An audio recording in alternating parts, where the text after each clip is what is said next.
আলহামদুলিল্লাহ রবিল আলমিন ওয়াসসালাতু ওয়াসসালামু আলা সাইয়্যিদিল মুরসালিন ওয়া আলা আলিহি ওয়া সাহবিহি আজমাইন। আউযু বিল্লাহি মিনাশ শাইতানির রাজীম। বিসমিল্লাহির রহমানির রহিম। কুতিবা আলাইকুমুস সিয়াম কামা কুতিবা আলাল লাযিনা মিন ক্বাবলিকুম লাআল্লাকুম তাত্তাকুন।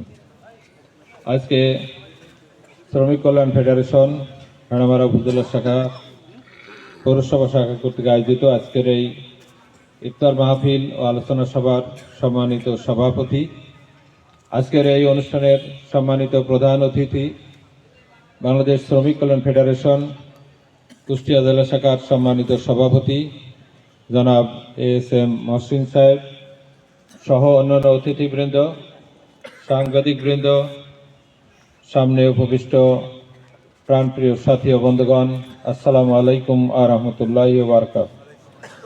সম্মানিত উপস্থিতি, আপনারা আলোচনা শুনলেন। এখনই ইফতার যেহেতু হবে, ইফতার বিতরণ বা পরিবেশনের জন্য যে সময়টুকুন দরকার সেই সময়টুকুন সামনে আছে।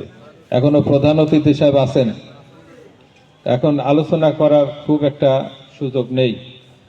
তারপরও বলতে হয়, পবিত্র মাহে রমজান এসেছিল রহমত, মাগফিরাত এবং নাজাতের সওগাত নিয়ে। ইতিমধ্যেই রহমত আমরা পার করেছি, নাজাতের মাগফিরাতের অর্ধেক আজকে পার করছি, আর সামনে আমাদের নাজাত। আমরা যদি প্রথম দশকে রহমত আল্লাহ তাআলা পেয়ে থাকি, তাহলেই কেবলমাত্র আশা করা যায় মাগফিরাত হতে পারে, ঠিক কিনা? আর যদি মাগফিরাত হয়ে যায় তাহলে আমার নাজাত, ঠিক কিনা? সম্মানিত উপস্থিতি, আজকে আমাদের ভাবার বিষয়, আমরা রোজাদার।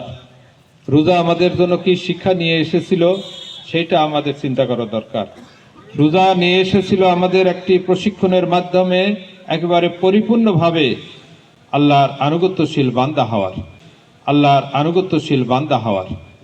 কারণ এইটা একটা প্রশিক্ষণ চলছে সারা মাস ধরে, একটা নিরবচ্ছিন্নভাবে একটা প্রশিক্ষণ। সেই প্রশিক্ষণের মধ্যে একটি বড় বিষয় হচ্ছে, দিনের বেলায় আমার সকল হালাল খাদ্য, হালাল স্ত্রী আল্লাহ তাআলা হারাম করে দিয়েছেন। এটা আমরা মেনে নিয়েছি, ঠিক কিনা? এইটা যদি আমরা মানতে পারি, একটি আয়াত, এইরকম শত শত আয়াত আল্লাহ তাআলার আদেশ এবং নিষেধ রয়েছে, সেইগুলি যদি আমরা মেনে চলতে পারতাম, তাহলে আমাদের এই সমাজের সকল মানুষ তার সকল অধিকার ফিরে পেত, ঠিক কিনা? আজকে শ্রমিকের কথা বলা হয়, শ্রমিক নিয়ে আমাদের অনেক দরদের সীমা নেই। কিন্তু যে শ্রমিকরা গার্মেন্টস শিল্পে কাজ করে, সেই শ্রমিকরা ঈদের দিন নতুন একটা পোশাক পায় না, ঠিক না? যে শ্রমিক ঔষধ শিল্পে কাজ করে, অসুখে বিসুখে মরে যায়, চিকিৎসার জন্য ঔষধ পায় না, ঠিক না? এরকম প্রত্যেকটা সেক্টরে শ্রমিকরা যে অবহেলিত, সেটা আমরা দেখতে পাই। এর মূল কারণ কি? দেশের বিভিন্ন সংগঠনে শ্রমিক সংগঠন আছে, শ্রমিক লীগ আছে, শ্রমিক দল আছে, শ্রমিক পার্টি আছে, ঠিক না? অথচ আমরা দেখি সেই সমস্ত শ্রমিক লীগ, শ্রমিক দল, শ্রমিক পার্টির নেতারা হাজার হাজার কোটি টাকার মালিক, কিন্তু শ্রমিকরা তাদের পেটের ভাত পায় না।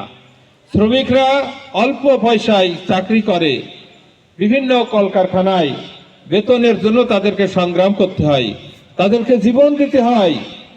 কেন? আল্লাহ রাসূল সাল্লাল্লাহু আলাইহি ওয়াসাল্লাম যে শ্রমনীতি এনেছিলেন, ইসলামী শ্রমনীতি যতক্ষণ না পর্যন্ত বাস্তবায়ন হবে, ততক্ষণ পর্যন্ত শ্রমিকের কোনদিন অধিকার আদায় হবে না। আল্লাহ রাসূল কি বলেছেন শ্রমিকের ব্যাপারে? তাকে এমন কাজ দাও যেটুকুন সে করতে সামর্থ্য, অতিরিক্ত যদি কাজ দাও তার সাথে সহযোগিতা করো। তুমি যে পোশাক পরবা তোমার শ্রমিকের সেই পোশাক দাও, তুমি যে খাবার খাবার তোমার শ্রমিককে সেইটা দাও। শ্রমিকের গায়ের ঘাম শুকানোর আগেই তার বেতন পরিশোধ করো, পারিশ্রমিক পরিশোধ করো। ঘাম শুকানো দূরের কথা, জীবন শেষ হয়ে যায়, পারিশ্রমিক পায় না, ঠিক না? সম্মানিত উপস্থিতি, আমি এই কথা বলে শেষ করতে চাই, আজকে শ্রমিকদের সজাগ হতে হবে। এই বাংলাদেশের মানুষ, বেশিরভাগ মানুষ শ্রমিক, হাতে গোনা কিছু মানুষ শুধু মাতব্বরি করে। আর শ্রমিকের মাথার ঘাম পায়ে ফেলে যত উন্নয়নের কাজ করেন, কৃষি শ্রমিক বলেন, শিল্প শ্রমিক বলেন, বিভিন্ন জায়গার শ্রমিকরা যেভাবে আসে, সকল ক্ষেত্রে শ্রমিকরা যে পরিশ্রম করেন তার যথোপযুক্ত সম্মান পান না। আজকে যদি ইসলামী শ্রমনীতি হতো, মিল কলকারখানায় যারা কাজ করেন তারা শ্রমিক আর মালিক কোনো আলাদা থাকবে না, শ্রমিকেরও ওই মিলে একটি অংশ থাকবে, লভ্যাংশ। যদি এরকম একটা ব্যবস্থা করা হতো তাহলে ওই শ্রমিকরা কাজে ফাঁকি দিত না, তারা মনে করতো এই মিলটা আমার, এবং সেইভাবে কাজ করত, এবং সেইভাবে সেই মিল কারখানা উন্নয়ন হতো, সাথে সাথে দেশ এবং জাতির উন্নয়ন হতো। সম্মানিত উপস্থিতি, এই জন্য আমাদের এখনই আমাদের সিদ্ধান্ত নিতে হবে, এই বাংলাদেশে আল্লাহর আইন এবং সৎ লোকের শাসন প্রতিষ্ঠিত ছাড়া কখনোই শ্রমিকের সঠিক অধিকার আদায় হবে না। এটাই বাস্তবতা, এটাই সত্য। আসলে শাসন ক্ষমতায় যতক্ষণ না পর্যন্ত চরিত্রবান, ধার্মিক, নিঃস্বার্থবান ব্যক্তিরা শাসন ক্ষমতায় না থাকবে, কোনো অবস্থাতেই মানুষের যে মৌলিক অধিকার, খাদ্য, বস্ত্র, শিক্ষা, চিকিৎসা, নিরাপত্তা, বাসস্থান, এগুলো কখনোই পূরণ হওয়া সম্ভব নয়।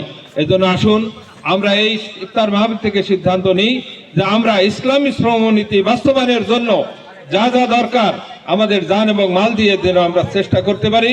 আল্লাহ তাআলা যেন আমাদের সবাইকে সেই তৌফিক দান করেন। আমিন। আমা তৌফিক ইল্লা বিল্লাহ। আসসালামু আলাইকুম ওয়া রাহমাতুল্লাহ।